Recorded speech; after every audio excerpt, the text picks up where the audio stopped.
Actually, how does your stature actually affect your character in the show? Of you're kind of imposing, but yet your character starts off so sweet. Yeah, well, I think that our idea of what a sweet person is, I'm not really sure because he hasn't changed. It's not like he became not sweet at some point. He hasn't changed at all from the beginning of the show to the end of the show, really. So I'm just a tall guy, or he's just a tall guy, because that's all I got to work with, who's giving people what he thinks that they want and what they need. It's not necessarily what they end up wanting, but I don't know. There's a funny thing about natural selection, and with someone who thinks the way that Sam thinks, he feels he's going to help that out. So there's certainly an ego going on there, or some kind of a God complex, but he enjoys killing. When you phrase it that way, I hadn't thought of it, but yeah, that absolutely makes sense. Yeah, I mean, there's one of the things that we do touch on in the second season is going back to touch on his early life, and naturally the problems that come up when you have someone in your family who doesn't play by the same rules that we've all set up, as you don't kill, and you just don't do that kind of thing. That's just, you don't hurt anybody. That's the idea. You try and teach kids who have a natural inclination to hurt people. We do as children, certainly as boys. Boys are always tearing things apart, and that's a natural thing in most human boys.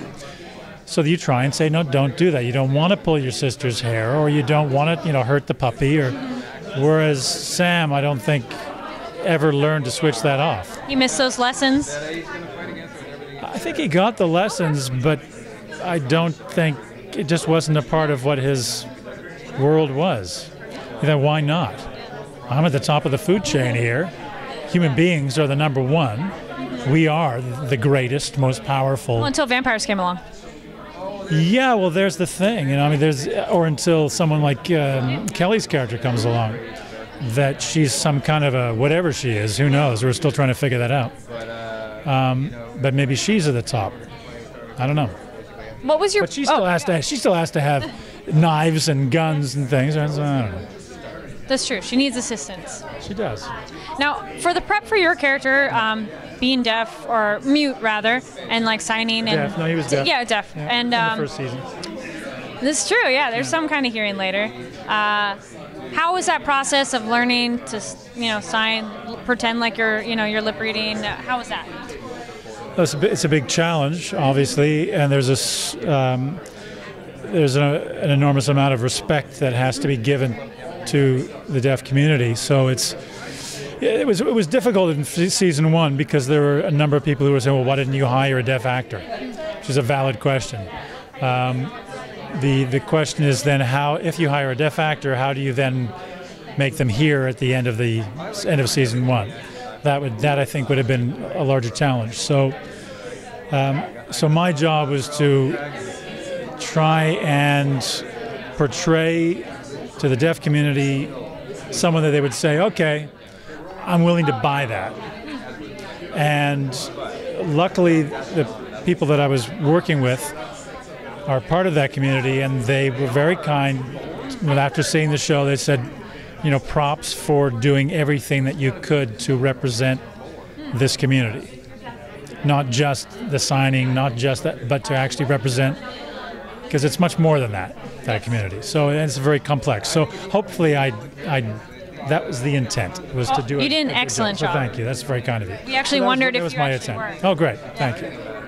Now, actually, since you mentioned that, since the character, does hear at the end of season one, yeah. Did you know from the beginning it was going that trajectory? Yes, I did. I was the only person who knew in the cast. Neil told me off the top, this is where your character is going. This is what's going to happen. You are the killer. So I was the only one who knew, as it should have been. And everyone else, I think of Vince Gale's character, Flesh. He's a guy who was vampire, been brought back to human being. He has a terrifying past of what he did to his children in front of his wife. And he doesn't know, am I the person who's killed these people? Have I been doing these things? I'm blacking out, I'm not sure. And Vince didn't know. Because everyone was told, well, you may be the killer, we haven't decided yet. So he really thought, maybe I did, maybe I'm the guy, which I think added something to him playing that character, that he's thinking, I don't know, maybe I did, maybe I'm the guy. So do I feel guilty of that? Maybe I am, because I know that that's in me. I know that that ability to kill is there. I've seen it. And now that I'm back to being a human being, I know that I'm capable of that based on my actions as a vampire. Which I think is interesting. You know, as human beings, we're never sure of what we're capable of until we're put into that position. All right. And then one last kind of quick question, two-part. How did that impact your knowing the whole time? Yeah. And then was it hard to keep that a secret? Well, it was hard to keep it as a secret because actors are naturally inquisitive and curious, and they want to know. Yeah. And also, but not just the actors, the people on the crew wanted to know, and they would keep. So you're the killer, right? Yeah. And it's all about watching. So because I would see them ask everybody and say, "Oh, you're the killer, aren't you?"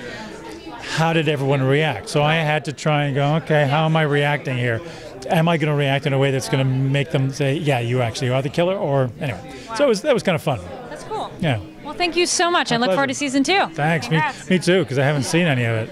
Nice. It'll be exciting. Yeah, it's great because today was the first time that I saw a little tidbit up there. Yeah. Anyway, awesome. It's a pleasure. Thanks a lot.